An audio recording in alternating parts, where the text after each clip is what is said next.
Today we're going to be looking at two verses here in a minute, 2 Corinthians 4:17 through 18. In the lead up to those two verses, the Apostle Paul wrote to the Corinthians in chapter 4 about some of the challenges that he was facing and those who were serving with him were facing as they were going around and proclaiming the gospel of Jesus Christ. In the lead up to these verses that we'll look at in chapter 4, he laments that the God of this age, Satan, has blinded the minds of many people so that they cannot see the light of the gospel. And of course, that's still going on in our day and time. The Apostle Paul, shared the gospel. Many people received it, but many people rejected it. And that's still going on to this day. We do have an enemy that is at work trying to blind the eyes of people to the truth.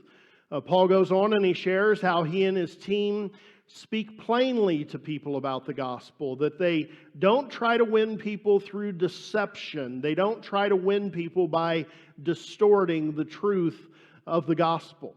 And then in chapter 4, verses 8 through 11, he shares about the trials and difficulties that they faced as they work to spread the gospel message. And here's what he writes in those verses. Those will not be shown on the screen, but here's what he writes.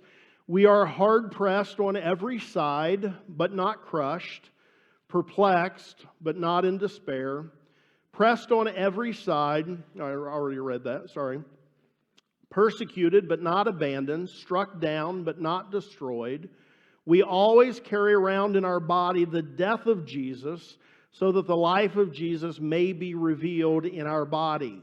For we who are alive are always being given over to death for Jesus' sake, so that His life may be revealed in our mortal bodies. A lot of tough stuff there. A lot of difficult things. Pressed on every side, perplexed, persecuted, struck down. All of these different things. I shared in a previous message in this series about the horrible circumstances, troubles, and persecutions that the Apostle Paul faced throughout his ministry. Those of you who are here might remember that, or if you're familiar with Paul's writing, you might remember this, but here's just a brief synopsis. Paul says that he was always in danger, always facing hardship, always threatened, sometimes from enemies that he didn't know, but sometimes horribly from people who presented themselves as friends. And yet he was in danger to these people. Often he was without food and adequate clothing. He was beaten, he was stoned, he was shipwrecked, he was imprisoned. On and on and on go the list of the hardships that Paul faced throughout his life. Paul knew about trouble. He knew about difficulty. He knew about being mistreated. He experienced these things in his life over and over again. As I read the text today, I want you to keep in mind all of Paul's hardships. Keep in mind that he has set up what we read in our text by sharing that he and his team are pressed on every side, persecuted, struck down, and that they are always being given over to death. With that in mind, here's what Paul writes in 2 Corinthians 4:17 through 18. For our light and momentary troubles are achieving for us an eternal glory that far outweighs them all. So we fix our eyes not on what is seen, but on what is unseen. For what is seen is temporary, but what is unseen is eternal. I want you to notice, first of all, that Paul refers to all of his troubles as light. Some translations, instead of using the word troubles, use the word afflictions. Paul refers to his troubles, he refers to his afflictions as light. Can I tell you that Paul's troubles were not light?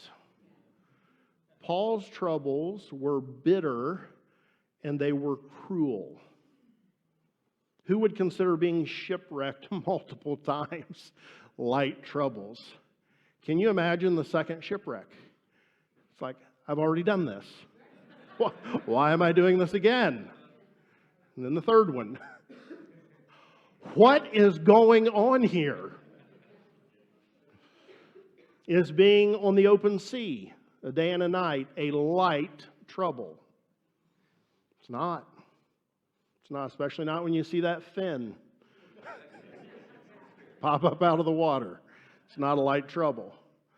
Being beaten 5 times with 39 lashes. Light trouble? I don't think so. Being imprisoned multiple times, every single time unjustly. Is that a light trouble? It's not. Being in constant danger. Not a light trouble. Sometimes being in danger from someone who represented themselves as a friend. Is that a light trouble? It's not. What about being hungry and thirsty and not having adequate clothing? Is that light trouble? It's not. Paul's troubles were actually horrible.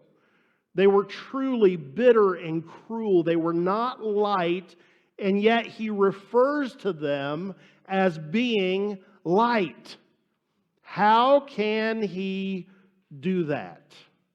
The way that Paul was able to do that, the way that he could consider his bitter and cruel troubles light, was by making a comparison.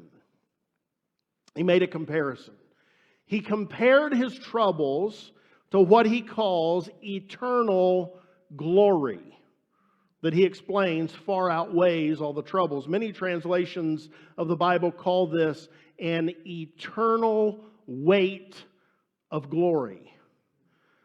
So Paul's troubles are bitter and they're cruel, but he calls them light because he chose to place his troubles in the context of glory, or what the text calls the eternal weight of glory.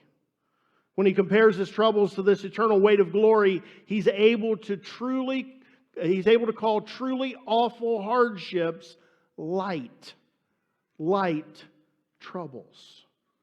If Paul was able to view such horrible hardships as light by making this comparison, then perhaps there is something in this that could be helpful for us. Maybe if we make the same comparison that the Apostle Paul made, we might be able to look at our own difficulties in life, even those that are truly awful, and say like Paul, this is really just a light trouble. This is really just a light affliction. And to do this, we'll have to understand the meaning of the word glory and the meaning of the phrase eternal weight of glory. The Hebrew word for glory is, I think you pronounce it, something like kavod. And it means weight. The word was used to indicate something that had great worth or great value. Think of gold and silver. Think of precious jewels, precious stones. These are weighty things and they have great value. That's the idea behind this word, is that things that are valuable have weight to them. And so when we speak of the glory of God, we're speaking of God's worthiness, of His infinite value and worth, of His greatness. According to the New International Bible Dictionary, the word glory even more particularly means the presence of God in the fullness of His attributes. Can you think of anything more valuable than the presence of God in the fullness of His attributes? What an amazing thing. And so when Paul refers to the eternal weight of glory, or the eternal glory that far outweighs all of his troubles, he's referring to the value of being in the presence of God forever. And so we could read verse 17 something like this: "For our light and momentary troubles are achieving for us the privilege of being in the presence of God, who is of infinite value forever." This is the comparison that allowed Paul to call things that are bitter and cruel light. What Paul did is he placed the shipwrecks next to living forever in the presence of God. And when he made that comparison, he said, the shipwrecks are a light thing. He placed the beatings and the stoning next to living forever in the presence of God. And he concluded that the beatings and the stoning were not that big of a deal. He considered having been hungry and thirsty. He considered having been mistreated by false brothers. And he placed all of those things up next to living forever in the presence of Christ. And he concluded that all of these troubles are really pretty light. He considered his thorn in the flesh, which he wanted free from, but never got free from. And he placed that next to living forever with Christ, and he concluded that the thorn in the flesh was a light trouble. I have no doubt that if given a chance in heaven, Paul will testify that even martyrdom, being beheaded, which is what tradition tells us happened to Paul, I'm convinced that Paul will tell us that if he places that up against living forever in the presence of Christ, that martyrdom, being killed for his faith, was really just a light trouble. So Paul considered his bitter and cruel troubles as light by comparing them to the privilege of living forever in the presence of Christ. I also want to highlight today that Paul did not view his troubles as pointless, but instead he viewed them as achieving a desired goal in his life. He wrote, "Our light and momentary troubles are achieving for us an eternal glory that far outweighs them all." Now, I think that Paul was specifically referencing the troubles that came to him while he was about the business of sharing the gospel of Jesus Christ in our dark and fallen world. While our troubles today in sharing the gospel, while our persecutions may not match those of the Apostle Paul, those who live for Christ are going to face suffering in this world for the cause of Christ. It might be by being ostracized by unbelieving family members. It might be by being ridiculed by friends because you live in obedience to Jesus and that causes you not to do things that your friends keep telling you, well, everybody does this. It might mean losing a boyfriend or girlfriend because you're committed to honoring Christ in your relationship and they are not. Someday it might mean losing your job because while you will tolerate anyone and anything, you cannot approve of anyone or anything. And yet, you may be required to.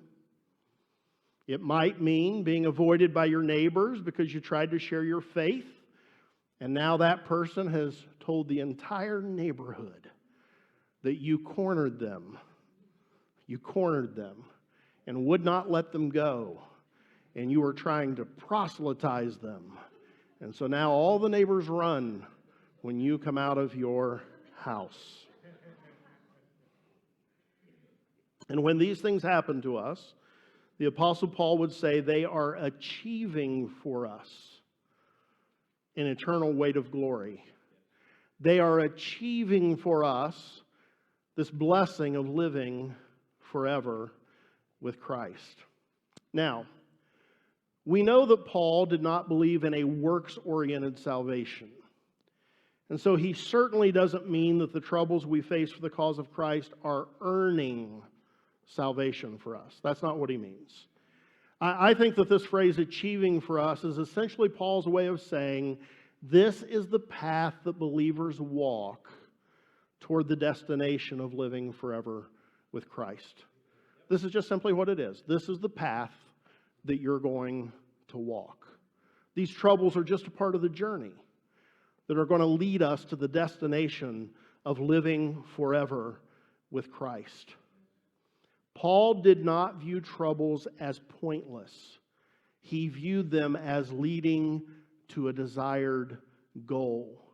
The end destination of this path full of trouble is life forever with Christ. Since Paul did not believe in a works-oriented salvation, since he couldn't have meant that trouble in the context of sharing the gospel was earning the eternal weight of glory, it means that the application of this verse is broader than just the trouble that comes as we share the good news of Jesus Christ. It means that the application of this verse extends to all of the troubles and all of the difficulties that come to us in the course of living for Christ in this dark and fallen world that we're a part of. Every trouble that comes to a believer throughout their lives is simply part of the path that must be walked to get to the point of living forever with Christ. Understanding troubles in this context allows us to come to the place where we understand that our troubles are not pointless. They're all achieving a desired goal in our lives. Each trouble is just another step toward arriving at the destination of living forever with Jesus. There is purpose to our pain and to our troubles. They are leading to something. There is purpose to our pain and trouble, but millions of people live with the sense that their pain is pointless. Many Christians even live with the sense that their pain is pointless. It isn't, but we feel that it is. Many of us feel that it is. What makes the difference between those who view pain as pointless and those who view it as achieving a desired goal? Those who are able to view pain as serving a purpose are those who are able to consider the troubles and pains of this life from an eternal perspective. Another way of saying it is that people who view pain as achieving a purpose in their lives are people who live all of life in the light of eternity, in light of the confidence that they're going to live forever with Christ. Here's another way of saying it. People who can view pain as serving a purpose are people who understand that this life isn't just about this life. This was Paul's view of his troubles. They had purpose. They were achieving something in his life. They were leading to a desired goal, a desired outcome. They were leading to a different time and a different place where everything was going to be as it should be, as it was meant to be. Now, this did not make Paul's troubles easier. It did mean that being stoned and beaten and shipwrecked weren't awful things. These were horrible, bitter, cruel experiences. It did not make them easier, but it did allow Paul to understand that they served a purpose in his life. And he was able to persevere through all of his troubles because he understood that every single one of them, no matter how horrible, he understood this: they were all temporary. They weren't going to last very long. Even if they lasted a lifetime, they weren't going to last very long. But the glory they were leading to was eternal. Paul writes in verse 18, "So we fix our eyes not on what is seen, the trouble, but on what is unseen, eternal glory. For what is seen is temporary. Trouble is temporary. But what is unseen is eternal. Glory is eternal. Heaven is eternal. Living with Christ in the age to come is forever."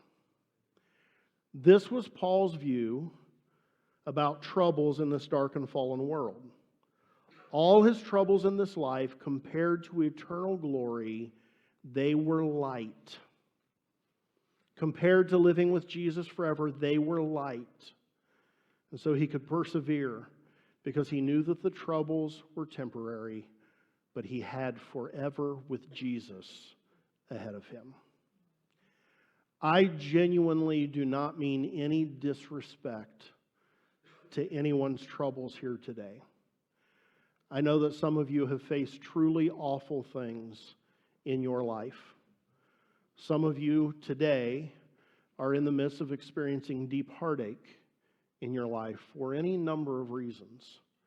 Some of us here today are facing very serious health problems. Everyone in here is going to come to a point in life where life sends something really difficult your way. Some of us may be privileged enough that that won't happen for us until we're really old people, having lived really long lives. But eventually, trouble comes for every person. Every single person eventually faces something really difficult in life. I genuinely mean no disrespect to anyone's troubles, but in comparison to eternal glory, they are light. This is the witness of the Apostle Paul. If through the eyes of faith, we are able to see everything that comes to us in life from a godly, eternal perspective, if we're able to do that, then we can make the comparison that Paul made. We can place our troubles in the context of living forever with Christ, and we'll be able to say, like Paul did, our troubles are actually pretty light in comparison to eternal glory. And if we're not able to do that, if fear and worry overtake us, if we fail to live with that eternal perspective, at that point in the future, when we're living in the reality of forever with Christ, in that day when we know even as we are known, in that day, we will see everything from the right perspective. And if we haven't been able to beforehand, on that day, we'll be able to say, Paul was right. All the troubles of my life really were light. I see it now. I see it now. There's a song we sang a lot in the churches I grew up in, and I think this is probably true for many of you. And the words of the song still minister to my spirit today like they did then. It's a song written by a lady named Esther. I think her last name is Rousseau. She wrote this in 1940, and the chorus goes like this. I'll simply read it. I will not sing it. It will be worth it all when we see Jesus. Life's trials will seem so small when we see Christ. One glimpse of his dear face, all sorrow will erase. So, bravely run this race till we see Christ. We often talk about the troubles and trials that we face in this life as being burdens, weights that we carry around. What Paul is saying in our text today is that the weight of our troubles and our trials is nothing compared to the weight of glory. A pastor by the name of Mark Bailey said it this way: picture scales with both sides hanging equally empty. Then imagine all the sin, pain, and burdens of the world piled on the left, with God's glory on the right. Like a speck of dust against a bar of gold, the temporal world's sin and pain cannot compare with the weight of God's eternal glory. And this is undoubtedly what C.S. Lewis had in mind when a character in his fictional work about heaven and hell, The Great Divorce, says these words: all the loneliness, angers, hatreds, envies, and itchings that this world contains, if rolled into one single experience, and put into the scale against the least amount of joy that is felt in heaven would have no weight that could be registered at all. I want to read that again. All the loneliness, angers, hatreds, envies, and itchings that this world contains, if they were rolled into one single experience and put into the scale against the least amount of joy that is felt in heaven, would have no weight that could be registered at all. The weight of our troubles does not compare with the weight of glory. So friends, when life is hard, as it often is, life is great. It is. But it's hard. When life is hard, as it often is, we can remember these encouraging truths from 2 Corinthians 4, 17 and 18. We remember that every difficulty we face in life is temporary. None of them last forever. We remember that eternal glory will make life's worst problem seem insignificant. Paul, writing in Romans 8:18, said it this way in that verse, I consider that our present sufferings are not worth comparing to the glory that will be revealed in us. Paul, who makes the comparison in 2 Corinthians 4, says that once it's made, it's so much better. Heaven, glory, is so much better than our troubles that it's not even worth making the comparison. We remember troubles are just part of the journey that ends in glory. And here's some really good news. For the believer in Jesus Christ, all paths lead to victory. All paths lead to victory. The truth is that each and every one of our paths in life is going to be different. The troubles and trials and pain we face in life are going to be different from person to person. Some of us will have worse troubles than others. Some of us will have longer troubles than others. But though our troubles are going to be different, the destination is the same for every single one of us. And so whatever the cause of your trouble today, whatever the cause of my trouble, it's all leading to the destination of eternal glory that outweighs each and every trouble represented in this room today. And so I am praying today that God would use the words of the Apostle Paul in 2 Corinthians 4, 17 through 18 to help us today to not lose heart, to keep an eternal perspective, and to always remember, even in our darkest moment, that all paths for the believer lead to victory. It will be worth it all when we see Jesus. Life's trials really will seem so small when we see Christ. One glimpse of His dear face, all sorrow will erase. So friends, let's bravely run this race till we see Christ. Let's stand.